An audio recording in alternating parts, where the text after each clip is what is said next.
What's up, BookTube? Sandy back here with another video.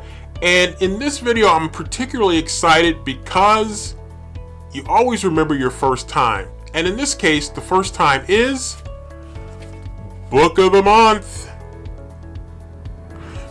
So I've heard a lot of people talking about Book of the Month here in the BookTube community. And so I had been contemplating whether or not to do Book of the Month, and I finally decided to pull the trigger here in the month of May in 2020 because I just thought, why not? There's an opportunity to get some really cool books for a very reasonable price. And as I examined what Book of the Month had to offer, by the way, this is not a paid endorsement, though I can be bought. I decided, after looking and seeing what Book of the Month had to offer, not just for the current month, but for past months, that it was just simply too good for me to pass on. And I decided to sign up, and boom, here's my first order from Book of the Month. Let's dive in. Okay, so first and foremost here, you can see the books right there that Book of the Month have, and I got this little booklet, and it says, "You've got great taste, Book of the Month." I bet you say that to all the readers, don't you, Book of the Month? So, looking in, I see some nice little things right here. Looks like a bookmark right there. Pick up where you left off. Nicely done. And let's go ahead and get into these books. Just dropped my bookmark, by the way. And the first one that I have here is The Knockout Queen, and this is one that I was pretty excited about because I've seen a lot of people talking about this book, so I decided I'm going to go ahead and check it out. Okay, so The Knockout Queen by Roofie Thorpe. Hopefully I pronounced that correctly. Man, I'm just really pumped about this. So a May 2020 Book of the Month collection. And it starts off a dazzling and darkly comic novel of love, violence, and friendship in the California suburbs. Bunny Lampert is the princess of the North Shore. Beautiful, tall, blonde, with a rich real estate developer father and a swimming pool in her backyard. It's not a bad start. Michael, who has a ponytail down his back and a septum piercing, lives with his aunt in the cramped stucco cottage next door. When Michael is caught smoking in Bunny's side yard, he discovers her life is not as perfect as it seems. At 6'3", Bunny towers over their classmates. Even as she dreams of standing out and competing in the Olympics, she is desperate to fit in, to seem normal, and to get a boyfriend, all while hiding her father's escalating alcoholism. Michael has secrets of his own. At home and at school, Michael pretends to be straight. But at night, he tries to understand himself by meeting men online for anonymous encounters that both thrill and scare him. When Michael falls in love for the first time, a vicious strain of gossip circulates, and a brutal act becomes the defining feature of both his and Bunny's futures, and of their friendship. With storytelling as intoxicating as it is intelligent, Roofie Thorpe has created a tragic and unflinching portrait of identity, a fascinating examination of our struggles to exist in our bodies, and an excruciatingly beautiful story of two humans aching for connection. So it sounded really interesting. When you have characters that are going through different challenges and maybe don't fit into certain societal norms, it can make for a really interesting story. So I was really excited to give this one a try. The Knockout Queen by Roofie Thorpe. Next up is a book that I've seen on the shelves of a lot of booktubers over the last few months, if not longer. And I kept thinking about it. I kept looking at it. I put it in my cart in Amazon probably 3 or 4 times at least. And I finally decided to pull the trigger with Book of the Month. And that is The Ninth House by Leigh Bardugo. And it's just one that I've really wanted to read for a while, and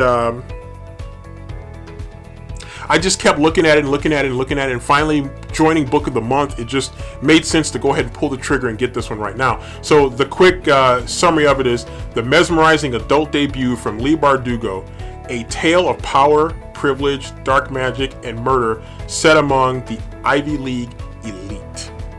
And so it takes place at Yale, and it really is an interesting sounding story. From what I've read and heard from a lot of people in BookTube and read on Amazon and Goodreads, there's some depth to this story that maybe is a little bit outside of the norm of what I would typically read. But then again, that's one of the reasons why I decided to pull the trigger on it, because I was looking for something just to kind of slowly nudge me outside of my comfort zone for reading, and I thought that this might be a good step in that direction to try to find something that's just a little bit different for me to read, and yet at the same time kind of interesting and somewhat consistent with the types of things that I like. For example, I like stories that are set on college campuses.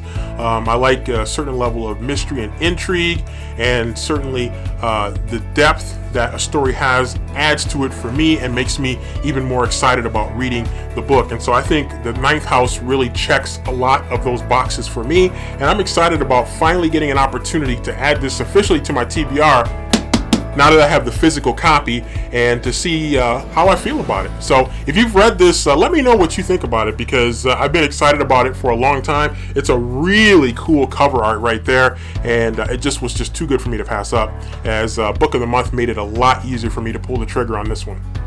And then lastly, in my initial 3-book haul from Book of the Month is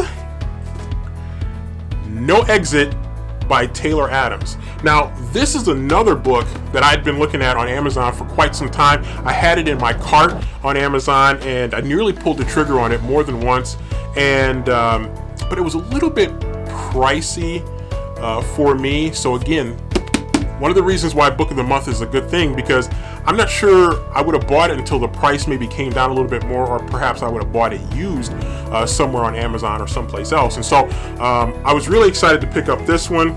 I'm going to read a little bit of the back cover right there. 13 hours, 4 strangers, 1 missing child, no exit. She knows her odds. She'll fight anyway. So interesting way to do a back cover right there. You can see the snowy road right there on the front and on the back. And of course, I love Book of the Month, so it's good marketing, my Book of the Month, actually. So going to the inside cover, a determined young woman must unmask and outwit a vicious psychopath in this tense and clever tale of suspense. And I'll just read a little bit more. On her way to Utah to see her dying mother, college student Darby Thorne gets caught in a fierce blizzard in the Colorado Rockies. With the roads impassable, she's forced to wait out the storm at a remote highway rest stop with no cell phone reception, of course. Inside are some vending machines, a coffee maker, and 4 complete strangers. Desperate to find a signal to call home, the exhausted young art student goes back out into the storm and makes a horrifying discovery. In the back of the van parked next to her car is a little girl locked in an animal crate. Who is this child? Why has she been taken? And how can Darby save her? And so it just sounded really interesting. You got the kind of the trope of the confined location, being cut off from other people, and a mystery to solve, and a limited pool potentially of candidates to really try to unearth what actually is going on here. And so I really liked it, seeing it on Amazon, and I felt like when I saw it scrolling through the past months on Book of the Month, I'm like, man, this is just too good. I cannot pass this up. So No Exit by Taylor Adams, definitely one I'm looking forward to reading sooner, probably rather than later. So I wanted to show you a little bit here from Book of the Month. This is a little kind of a brochure that came with it. The 5-book bookstore. And I feel like I'm in kindergarten here, the way you go through this, and you're like, you read a little bit and then you show it to the kids. Not that I think of you as kids. I have the utmost respect for you as an audience. No algorithms here, just us humans. We're keeping it 100 at nearly 100.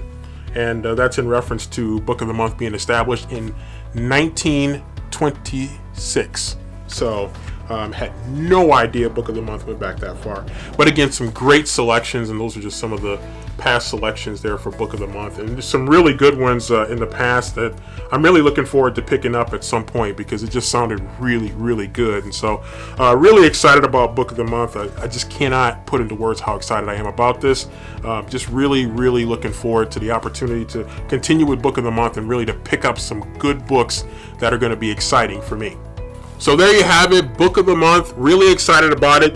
They've already told me that I've got great taste. They probably say it to everybody, but it still means a little something extra from them to me. So join me back here for more BookTube content here as I continue along on this BookTube and, of course, AuthorTube journey as well. If you like this video, please hit the like button for this video. And if you're interested in BookTube and AuthorTube content in the future and in the past, then please consider hitting the subscribe button to keep up with my releases as they come out.